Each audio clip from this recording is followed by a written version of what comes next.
अम्मा जी, राका और मंत्री सबकी हालत गंभीर थी। उन्हें मारने वाला कौन था, ये अब तक किसी को पता नहीं चल पाया था। मंत्री की नज़र टेबल पर रखे एक कागज़ पर चली गई, जहाँ खून से कुछ लिखा था। उसे पढ़कर मंत्री बौखला गया और गुस्से से बोला, अब बहुत हो गया तुम्हारा, अब मैं तुम्हें नहीं छोड़ूंगा। मैंने उसी वक्त कहा था मार दो उसे, पर नहीं, तुम्हें तो मेरी बात सुननी ही नहीं है। अम्मा जी गुस्से से मंत्री को देखती हुई बोली, बकवास बंद करो अपनी। मंत्री गुस्से से कहा, फिर अपने स्टाफ की तरफ देखकर बोला, मेरा मुंह क्या देख रहे हो, सब जाकर गाड़ी निकालो। उसके गुस्से से भरी आवाज़ सुनकर उसके स्टाफ फौरन वहाँ से चले गए। कागज़ पर खून से लिखा हुआ था, यह जानना चाहते हो कि तुम सबको मारने वाला कौन है, तो माता रानी के मंदिर में चले आओ, वहाँ मौत तुम्हारी मौत बनकर इंतजार कर रही है। विश्वा की सांझ। मंत्री गुस्से से उस कागज़ को मरोड़ कर फेंक दिया। आईने पर भी लिखा हुआ था, विश्वा की सांझ, जिसे पढ़कर अम्मा जी तिलमिला गई थी। एक लड़की माता रानी के मंदिर में खड़ी थी। उसके सामने माता रानी की बड़ी सी मूर्ति थी। उसकी आंखों में कुछ नहीं था तो सिर्फ प्रतिशोध, जिसे लेने में आज उसे कोई नहीं रोक सकता था। हॉस्पिटल के कपड़े में ही वो लड़की अपनी आंखों से माता रानी को निहार रही थी। कुछ देर बाद 2-3 गाड़ियां आकर मंदिर के बाहर रुकी। मंत्री, अम्मा जी और राका तीनों मंदिर की तरफ बढ़ गए। लगता है मरने से पहले माता रानी से अपनी आखिरी इच्छा मांग रही हो, मंत्री हंसते हुए कहा। वो लड़की सुनी तो अपनी जलती आंखों से उसे देखकर बोली, जो पहले ही 100 दफ़ा मर चुका है, उसे तुम क्या मारोगी मंत्री? मौत तो आज तुम सबकी होगी। तू मारेगी हमें? तू है इतनी हिम्मत तेरे अंदर?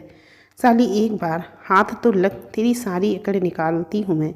भूल गई क्या मेरी मार को? अम्मा जी गुस्से से गुर्राई। कुछ नहीं भूली हूँ मैं, सब याद है मुझे। तेरी जानवरों जैसी मुझ पर सुलूक करना। अरे जानवरों के साथ भी ऐसा नहीं होता होगा जितना तू मुझे टॉर्चर करती थी। सब कुछ याद है मुझे। उसकी आंखों में क्रोध साफ साफ दिखाई दे रहा था। बहुत जुबान चलाना सीख गई है, तुझे तो मैं बताता हूँ, कहकर राका उसकी तरफ बढ़ा। तो वो लड़की अपने हाथ में ली हुई माता रानी की तलवार से राका का हाथ काट दी। अम्मा जी और मंत्री देखते रह गए।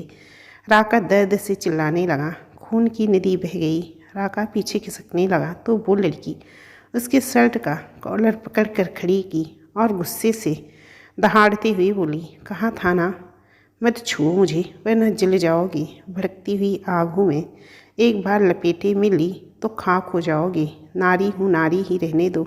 चंडी बनी तो छिड़ दिए जाओगे। मुझे छोड़ दो, मैं कुछ नहीं करूँगा तुम्हें। राका उसके सामने और डर और घबराहट से बोला, सब कुछ करके कहते हो कुछ नहीं करूँगा। याद करो वो लम्हा जब मैं तुम्हारे सामने अपनी आबरू की भीख मांग रही थी, कहकर उसके पेट में वो तलवार घोंप दी। राका के पेट से वो तलवार आर पार हो गई। वो लड़की बड़ी बेरहमी से उसके पेट से तलवार निकाल ली। राका खून से लथपथ होकर उसके सामने गिर पड़ा। याद करो जब तुम अपना जोर आजमाते थे मुझ पर, जानवरों से भी बदतर सलूक किया था मेरे साथ। औरत को तब तक ही आजमाना जब तक वो सह सके। उसके सहने का शब्द टूटा तो वो औरत ममता बरसाने वाली काली बन जाएगी। औरत बहुत कोमल होती है, वो हर किसी को अपना मानती है, पर कोई उसके अपनों को चोट पहुंचाता है तो वो कोमल औरत पाषाण बन जाती है। उसके क्रोध को देखकर बाहर खड़े मंत्री और अम्मा जी थर थर काँप उठे।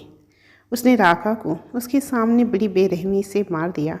वो तलवार को नीचे ज़मीन पर घसीटते हुए मंदिर से बाहर आ रही थी। मंत्री और अम्मा जी अपनी जान बचाकर वहाँ से भाग रहे थे। उसकी हालत पहले से ही उसने होटल में मार मार कर ख़राब कर दी थी। सहने की भी एक सीमा होती है, जब वो सीमा हद से पार होती है तो उसका परिणाम भी अत्यधिक घातक होता है।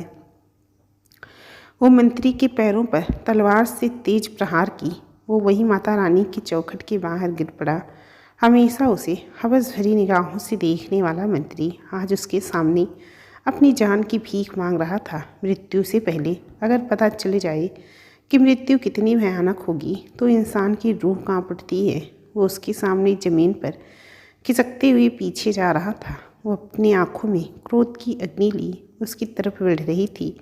उसने गुस्से से कहा, ज़बरदस्ती करोगे ना हमारे साथ तो आओ करो, यहीं खड़ी हूँ मैं, जो करना है करो ना। नहीं नहीं, आज के बाद किसी भी औरत के साथ कुछ नहीं करूँगा, मुझे बस जाने दो यहाँ से, कुछ नहीं करूँगा अब, कहकर वो खुद को ही थप्पड़ मारने लगा। जाने दो, ताकि फिर से तू किसी औरत की इज्जत की धज्जियाँ उड़ा दे, फिर से तू किसी को अपनी हवस का शिकार बना दे, वो गुस्से से फुफकारी। मंत्री कुछ कहता उससे पहले ही वो उसकी गर्दन धड़ से अलग कर दी। मंत्री के गर्दन से खून की नदियाँ बह निकली। उसका धड़ एक जगह पड़ा था। अम्मा जी ये देख कर सहम गई। वो अपने आप को बचाने के लिए वहाँ से भागने लगी। मंत्री और राका की मौत अम्मा जी के अंदर डर पैदा कर गया। वो बस वहाँ से कैसे भी करके भाग जाना चाहती थी। वो थोड़ा आगे बढ़ी थी कि एक गाड़ी से टकरा गई। वैभव सक्षम दोनों अम्मा जी को इस तरह से देख हैरान हो गए। वो दोनों कुछ कहते इससे पहले अम्मा जी खड़ी हुई और बोली, मुझे बचा लो, वरना वो मुझे जान से मार देगी, प्लीज़ मुझे बचा लो। वैभव सक्षम के कुछ पल्ले नहीं पड़ रहा था। वहीं अम्मा जी उनसे अपनी जान बचाने को कह रही थी। दोनों एक दूसरे की शक्ल देखने लगे। उन्हें सांच की फिक्र होने लगी। तभी सक्षम की नज़र एक लड़की पर गई। उसे देखकर वो हैरान हो गया। उसने अपने थरपराते लबों से कहा, सांझ।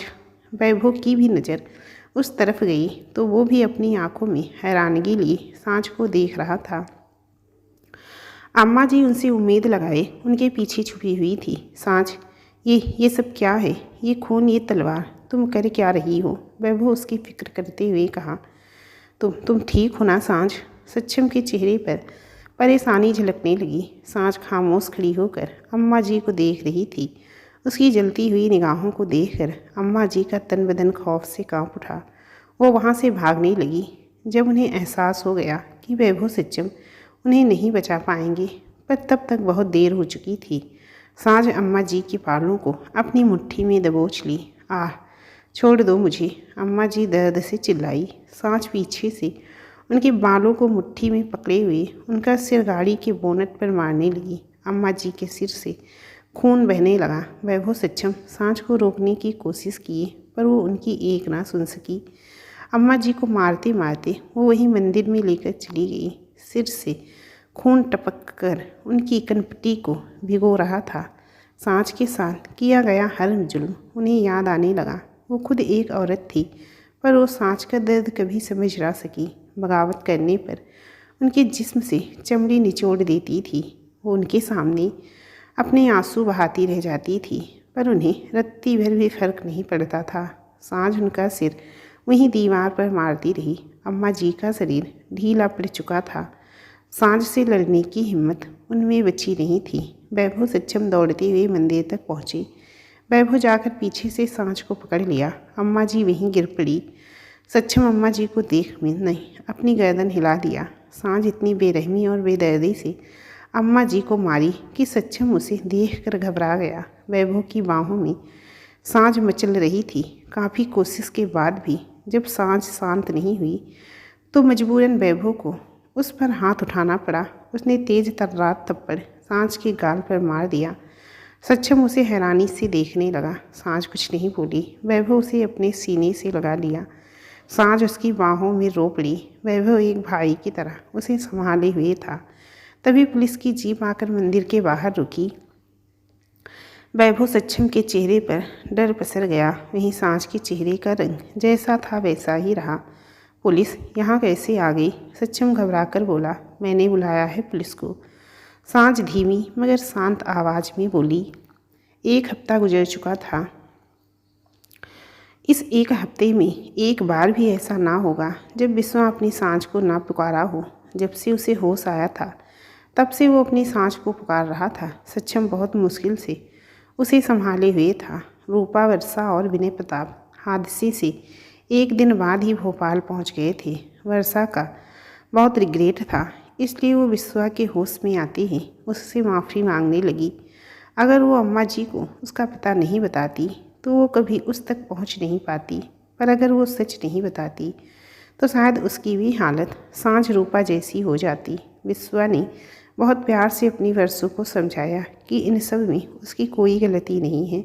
उधर वैभव के साथ विनय प्रताप सांझ को छुड़ाने की कोशिश कर रहे थे, पर ये सब इतना आसान नहीं था। सांझ खुद को पुलिस के सामने सरेंडर कर दी थी, इसलिए वैभव और विनय प्रताप सांझ के लिए कुछ नहीं कर सके। सांझ अब भागना नहीं चाहती थी। जब वो कुछ गलत की ही नहीं तो फिर क्यों वो भागे। उसने मोहित के खून को भी कबूल कर लिया था। सांझ जिन्हें मारी थी वो क्रिमिनल थे। पुणे में उनके खिलाफ काफ़ी केस दर्ज हुआ था, पर कभी कोई कार्यवाही नहीं हुई। मंत्री के खिलाफ करप्शन के चार्जेस लगे थे। अम्मा जी के खिलाफ वुमेन ट्रैफिकिंग का केस दर्ज था, पर पुणे में जितने भी पुलिस ऑफिसर आए उन्हें पैसों का लालच देकर उनका मुंह बंद करवा दिया गया। ये सारे केसेस इंस्पेक्टर देव जज साहब के सामने पेश कर दिए, क्योंकि मंत्री, अम्मा जी और रागा सब पुणे से थे। तो इस केस को भोपाल की पुलिस टीम के साथ इंस्पेक्टर देव भी इस केस को हैंडल कर रहे थे। एक हफ्ते से सांझ का केस चल रहा था, जिसकी सुनवाई आज होनी थी। बिस्वा को इन सब की भनक भी नहीं थी। किसी ने उसे सांझ के बारे में कुछ नहीं बताया।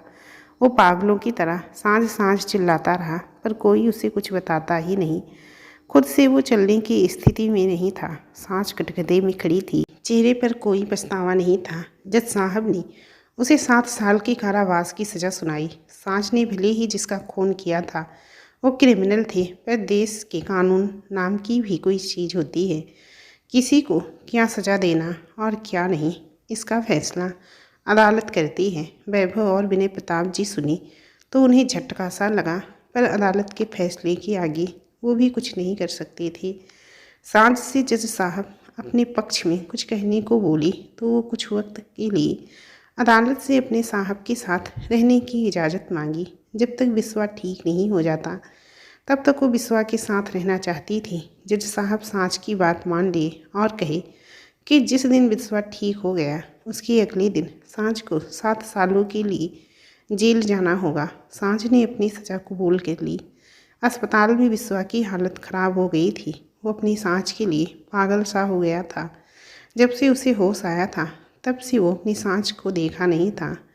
कहीं वो लोग सांझ को कुछ कर ना दी हों, ये सोचकर बिस्वा की जान निकली जा रही थी।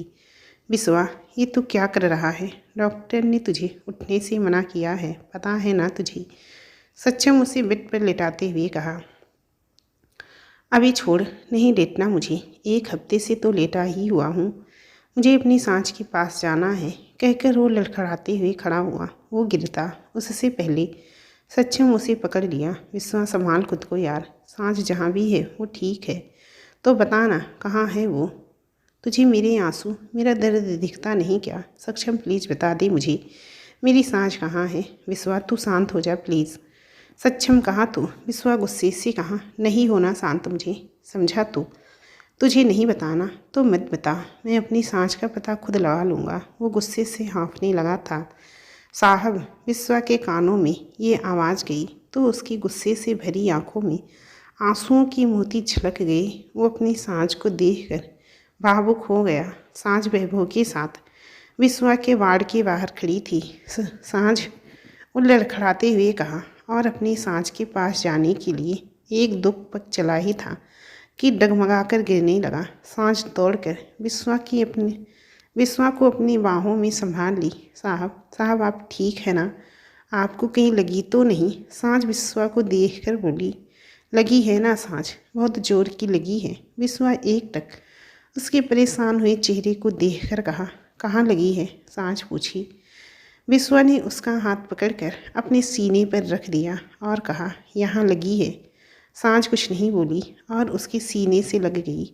वैभव सक्षम उन्हें अकेला छोड़कर बाहर चले गए।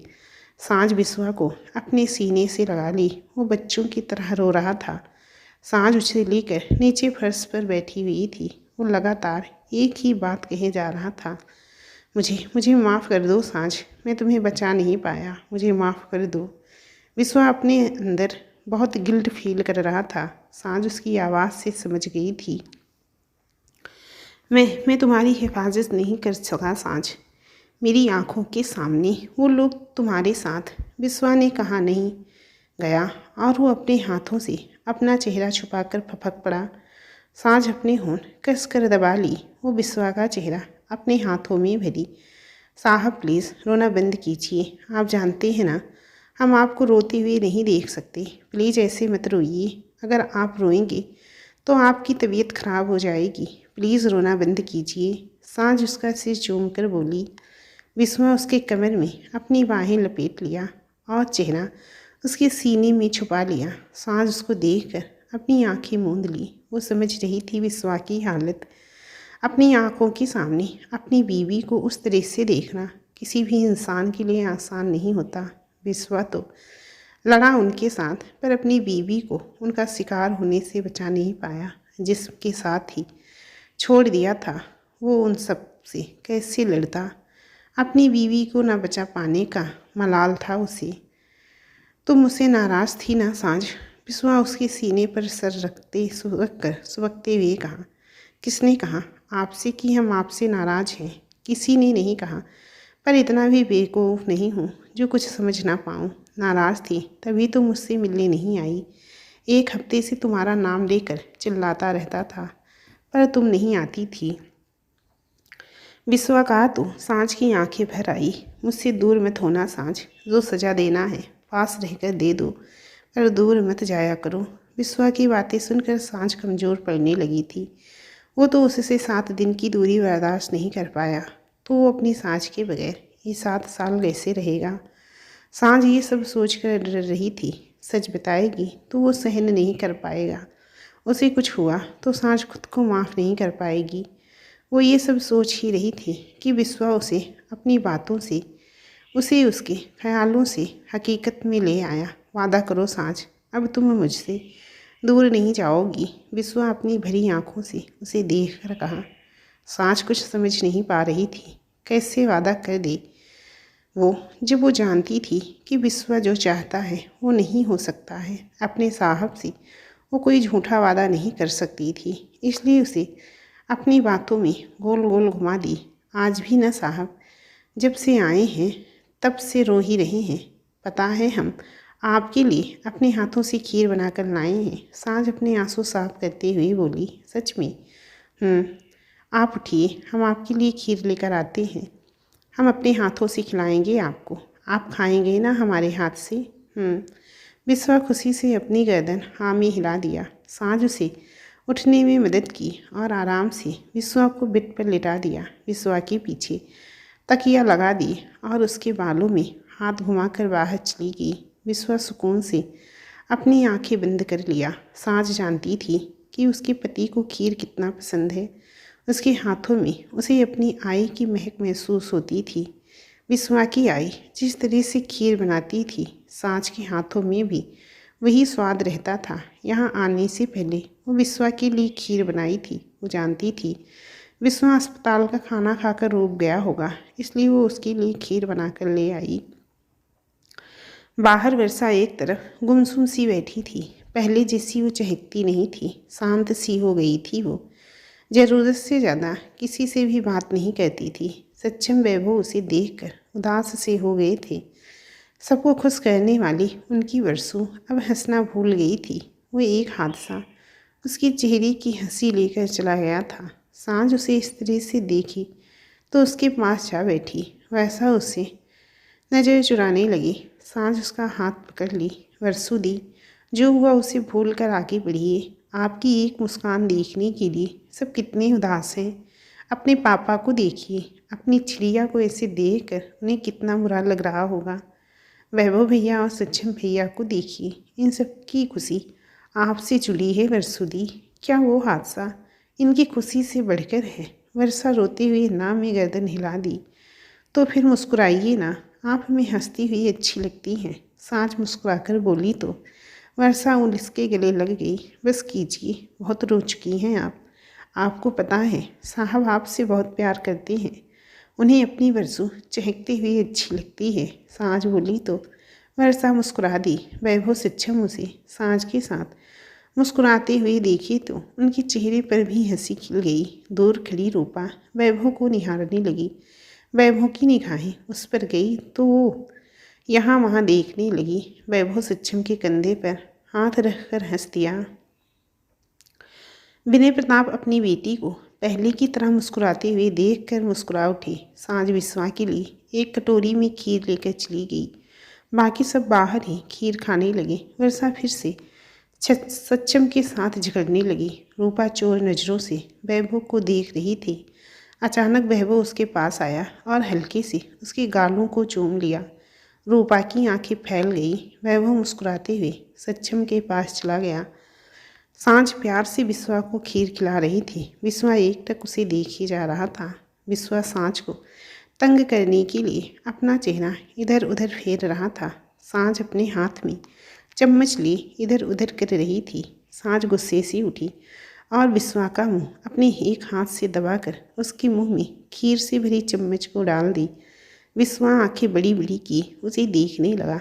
सांझ अपनी जीत पर मुस्कुरा उठी। वक्त बीतने लगा। इस बीतते वक्त के साथ सांझ और विश्वा का इश्क भी गहराता गया। सब वापस मुड़े लौट गए थे। वर्षा पहले की तरह चहकने लगी थी, जिसे देखकर विनय प्रताप बहुत खुश थे। रूपा वैभव के बीच भी धीरे धीरे सब नॉर्मल हो रहा था।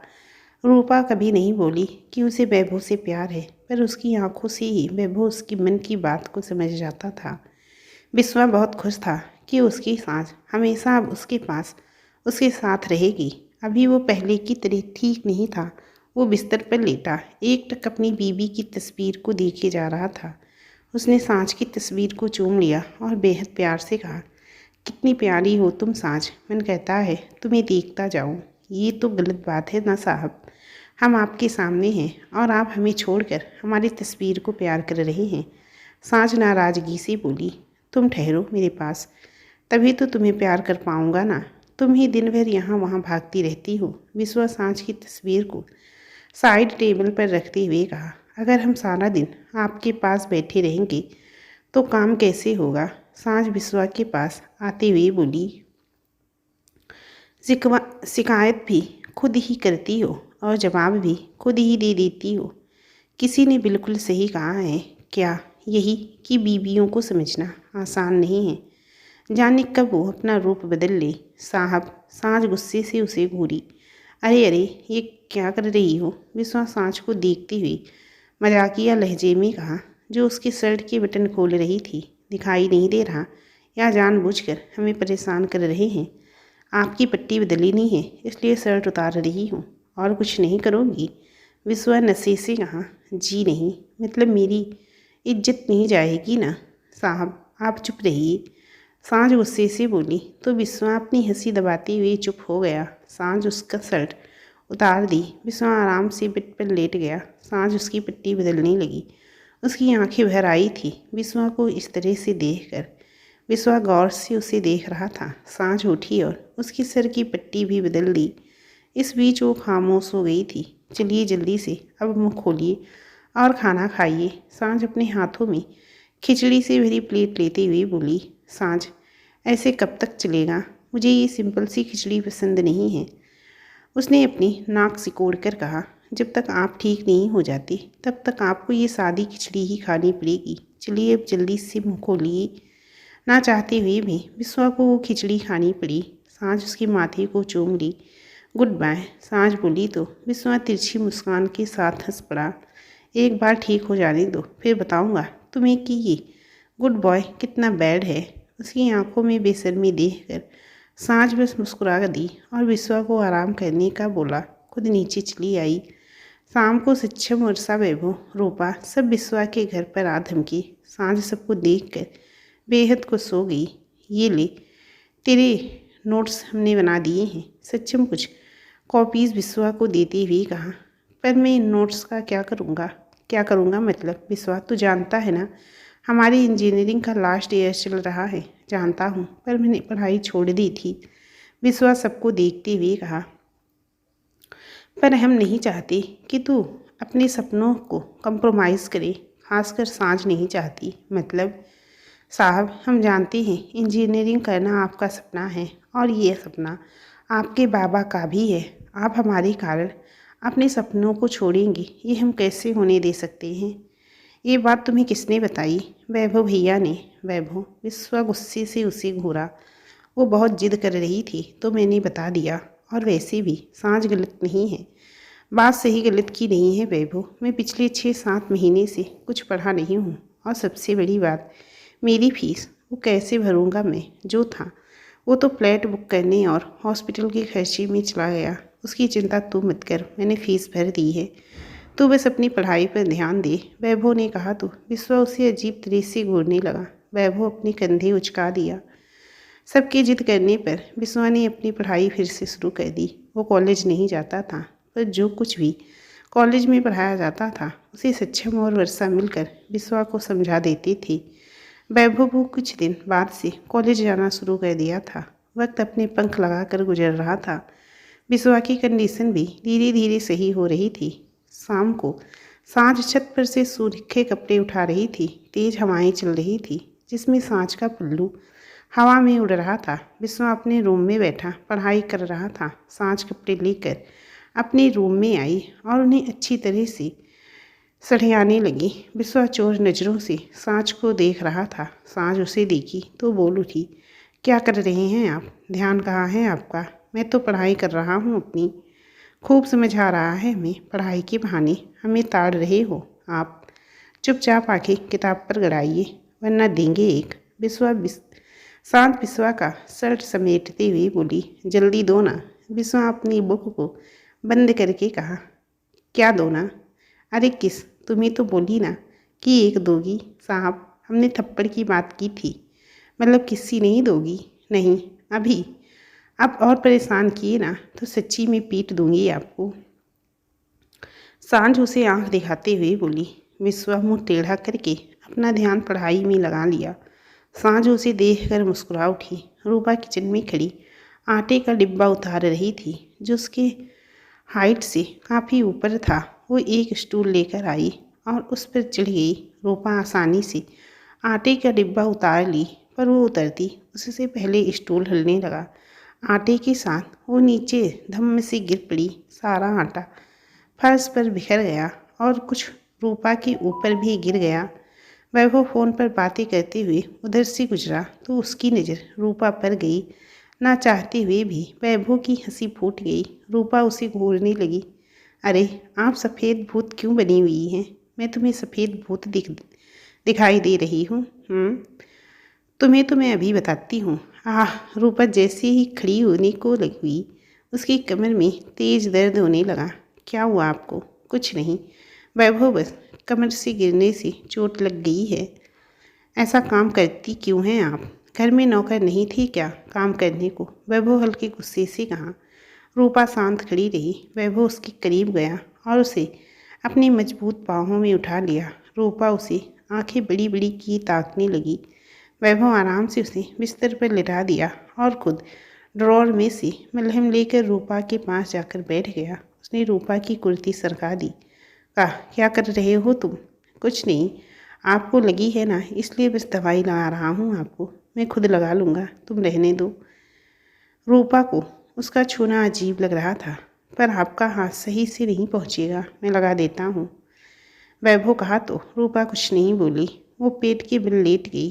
वैभव उसकी कुर्ती सरका दिया और उसकी कमर पर दवाई लगाने लगा। रूपा के जिस्म में करंट उमड़ने लगा। वो वैभव के हाथ को अपने कमर पर महसूस कर आहिस्ता से अपनी आंखें मूंद ली।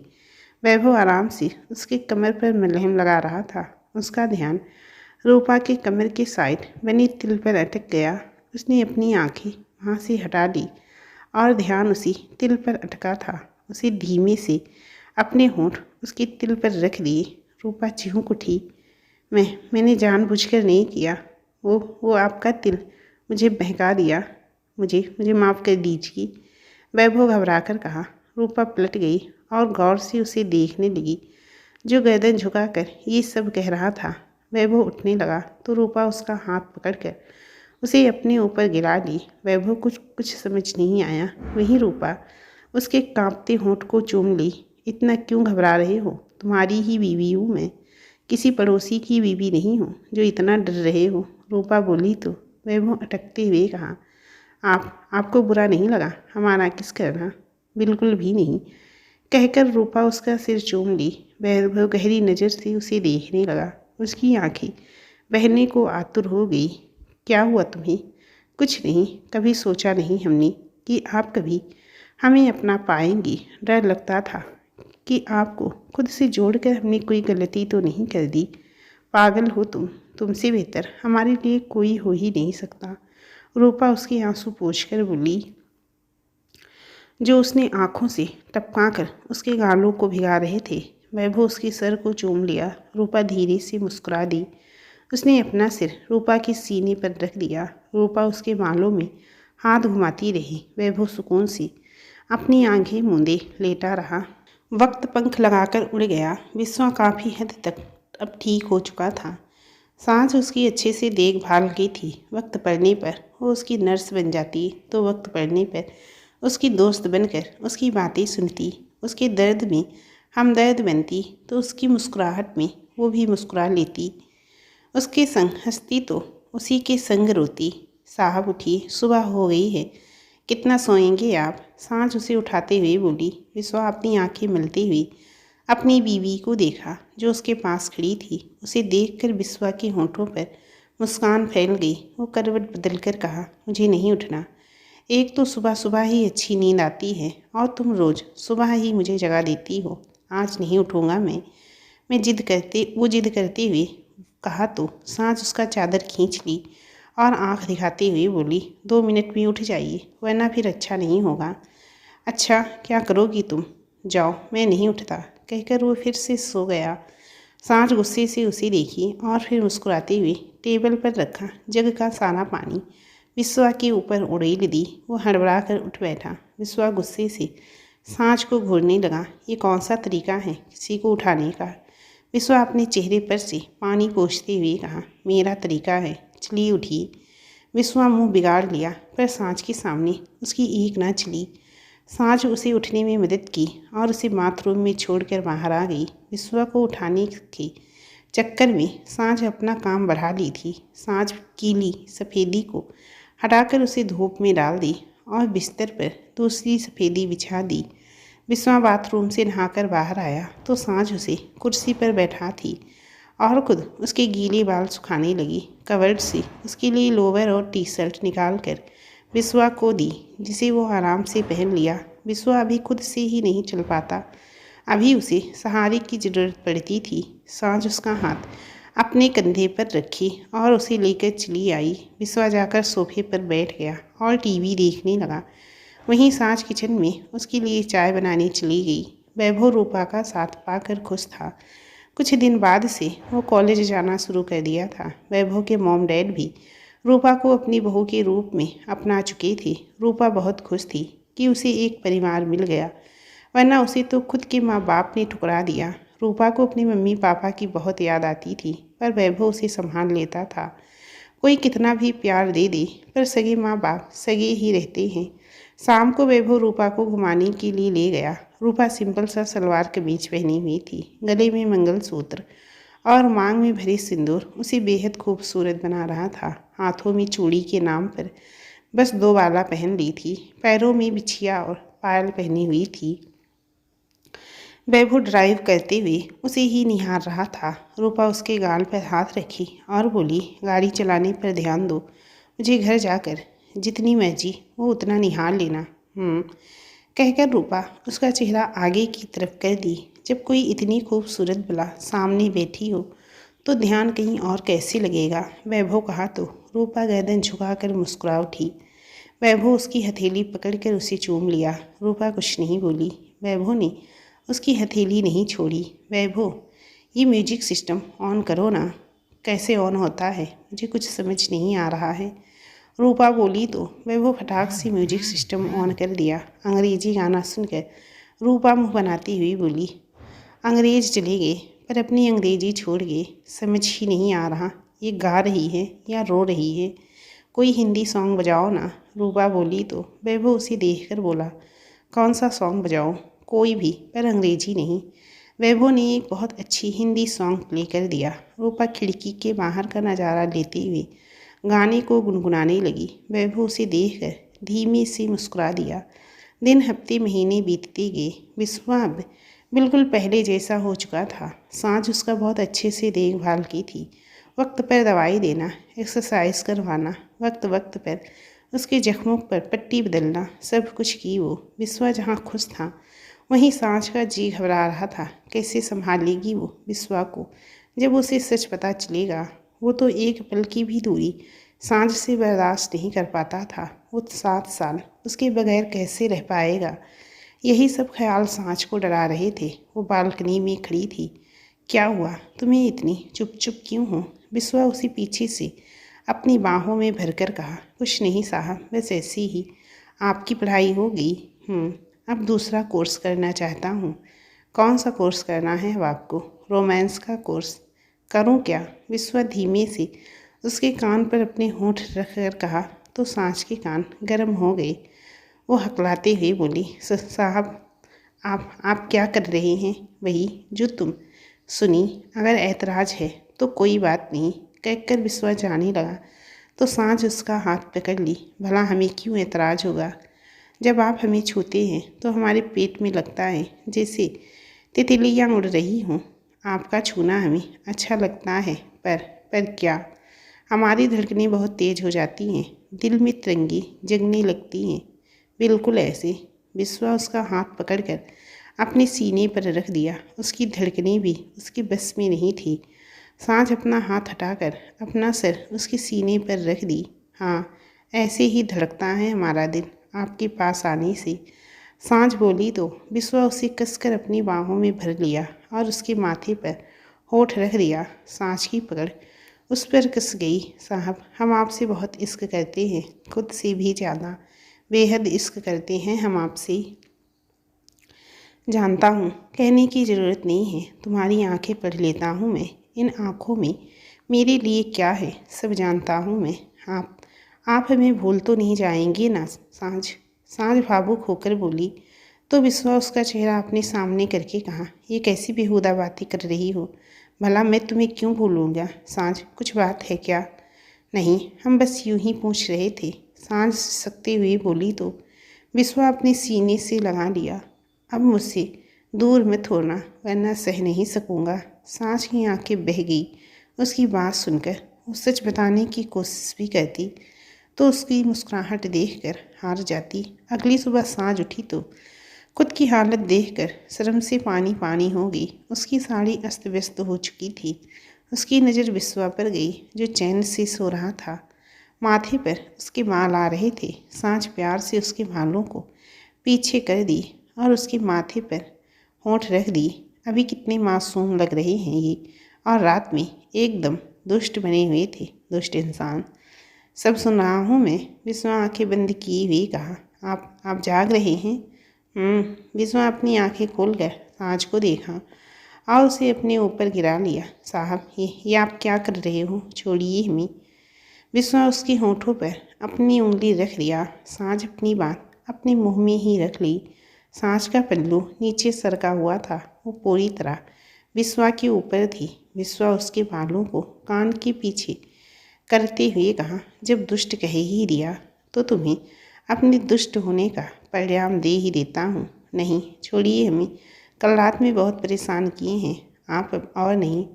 सांझ कसमताते हुए बोली तो विश्वा उसे लेकर पटक दिया।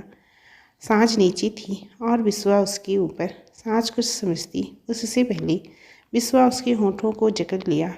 कुछ पल बाद सांझ भी उसका साथ देने लगी। विश्वा उससे अलग हुआ और उसके माथे पर अपना सर रख कर लंबी लंबी सांसें भरने लगा। सांस की भी सांसें तेज चल रही थी। चलिए हटिए, मुझे नहाने जाना है। सांझ उसे खुद पर से हटाते हुए बोली, नहीं, आप बाद में नहा लीजिएगा। क्या नहीं? हर बात पर ना बोल देती हो। आज तो तुम मेरे साथ ही नहाओगी।